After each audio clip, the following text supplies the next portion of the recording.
তো আমি একটা একটা করে জিনিস দেখাচ্ছি। আর দেখো এটা নিয়েছি। তো ভাবতে পারছো, হয়তো ভাবছো যে এটা দিয়ে কি করবে বা এটা কি। দেখো ভালো করে দেখো জিনিসটা।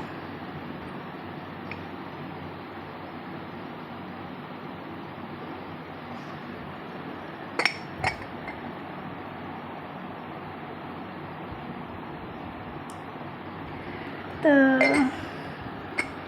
এইটা হচ্ছে, দেখো শব্দ হচ্ছে। তো এটা হলো চীনামাটির হাঁড়ি।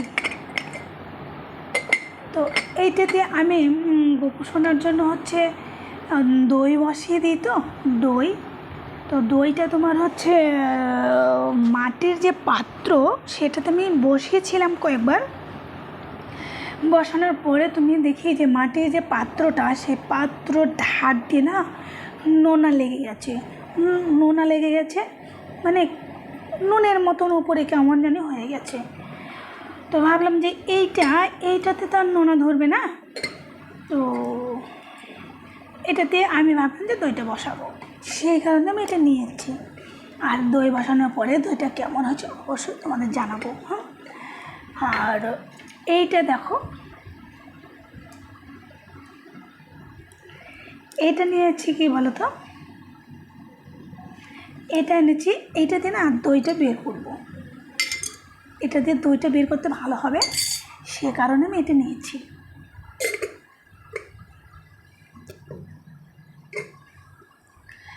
আর অনেক সময় না ওকে হাত দিয়ে তুলে দিই, তো তুলে খাইয়ে দিই। তো অনেক সময় একটু চামচ হলে ভালো হতো।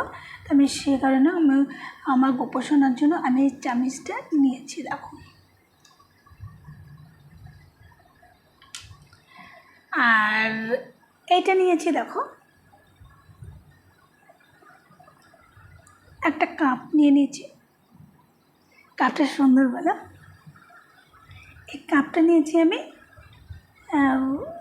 অনেক সময় অনেক কিছু খাওয়ানোর জন্য, দুধ টুধ বা অনেক সময় এটা আমার ভালো লেগেছে, আমি সে কারণে এটা নিয়েছি যে গোপোষণাকে কিছু দুধ টুধ কিছু খাওয়াবো।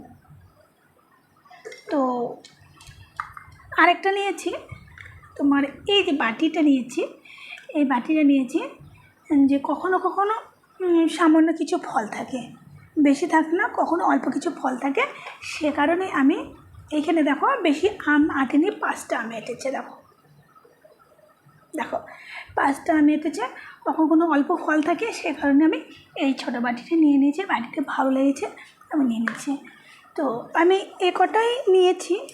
আর আনছি যখন যেটা প্রয়োজন হচ্ছে তখন সেটা নিয়ে আসছি।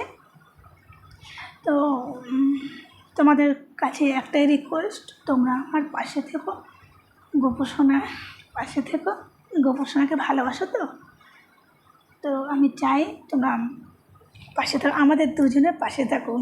গোপোষণা আমার দুজনের পাশে থাকো। তো অবশ্যই তোমরা কিন্তু লাইক কমেন্ট শেয়ার করবে। আর আবার কোনো নতুন ভিডিও নিয়ে আসবো।